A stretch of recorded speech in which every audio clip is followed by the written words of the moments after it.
welcome Stephen Lynch, everybody!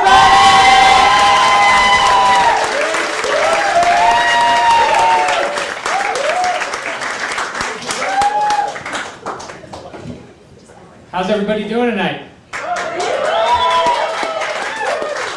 Thank you very much for coming out. Really appreciate it. You know why Jesus loved fucking Mary Magdalene? Because she knew how to give a blowjob and she wasn't a pain in the ass. And as a repentant prostitute, and as the Da Vinci Code reminds us, Jesus' baby's mama, she knew how to take care of her man and give him some space post-coitus. I mean, you're talking about a broad that washed Jesus' feet with her own hair. I mean, that's fucking crazy. That's the kind of shit you see in Asian pornos, where the girl gets up afterwards and just pisses all over the guy while she's giving him a hand job.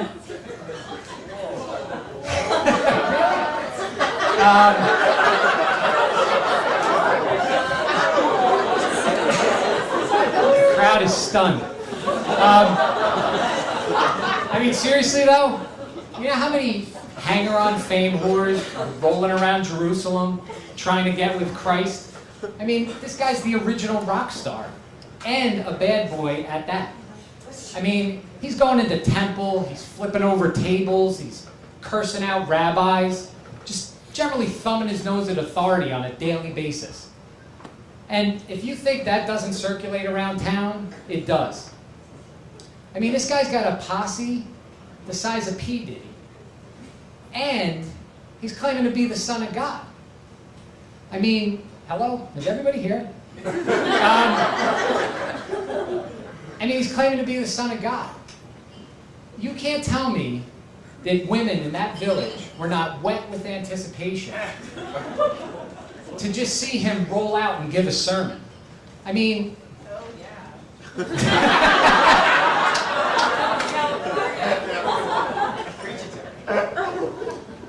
Bunch of drunk bitches all hyped up on fermented wine, screaming their heads off like they're at a taping of Oprah's Favorite Things.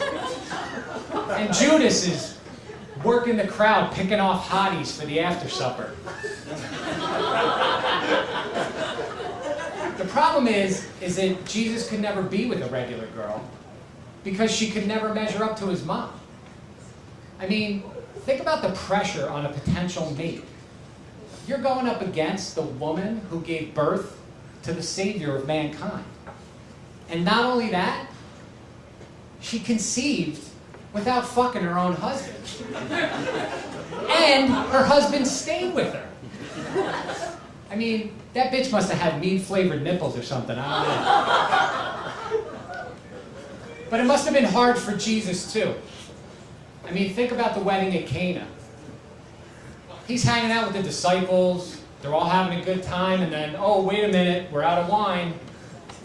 And some loudmouth drunk bitch from Galilee is like, go get Jesus, go get Jesus. Tell him Sarah said he needs to make some wine.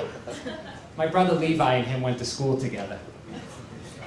Next thing you know, Jesus is a little buzzed, he's like, 160 gallons of water turns into the first 100-point Merlot anybody's ever seen.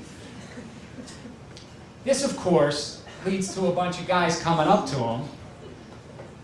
Hey, man. Hey, Jesus. Listen, man, I used to work with your pops back in Nazareth. You know, Carpenter Union, Local 1. You think you could turn some of this sand into coke for me? And Jesus is like, fuck me, another one? Listen, come over here for a second. I'm going to hook you up. But I swear to God, you breathe a word of this to Mary, and I swear on my Father, I will go Exodus chapter 7, verse 11 on your ass. And you can forget about the frogs and forget about the fucking boils, because I will eviscerate your entire family. And then I will raise them back from the dead, and I will kill them again. Now get the fuck out of here, you junkie. I mean, there must have been a lot of pressure on Jesus, and you know, that's generally why people turn to drugs in the first place. You need a little break from things. recreational drug use is a pretty good outlet for that. You start with weed, and the first time you smoke weed, you could be smoking the swaggiest shake nonsense ever, and you're like, whoa. You're laughing your ass off because your roommate's cat is licking its asshole and it just keeps looking up at you with big saucer eyes. But eventually, you get bored of smoking weed. So you move to other things like coke or ecstasy or acid. But all those drugs have their own issues as well. And then you get to a crossroads, and it's like, you either go like Hunter S. Thompson, batshit crazy with drugs, or, you just sort of weave it into your social routine. Special occasions like weddings, New Year's Eve, second Tuesday of every month, days that end in Y. I know with my own recreational drug use, I got to a point where I was just so bored I started sprinkling coke on top of my weed. Which I thought was a fucking brilliant idea, but all it did was make me eat really fast. I'm talking like Joey Chestnut style, but not with hot dogs. It was more like Entenmann's pound cake and maybe some old Halloween candy that I found at the back of the pantry. A couple pretzel nuggets dipped into some Philly cream cheese, and maybe top it off with like a salami sandwich with mayo, peanut butter, a couple pickles on a sesame seed bun. All I'm trying to say is, whatever you need to get through the day and enjoy your life, God bless you. Which is why I live by the motto, what would Jesus do? Which apparently gives me plenty of options. Thank you. Have a good night.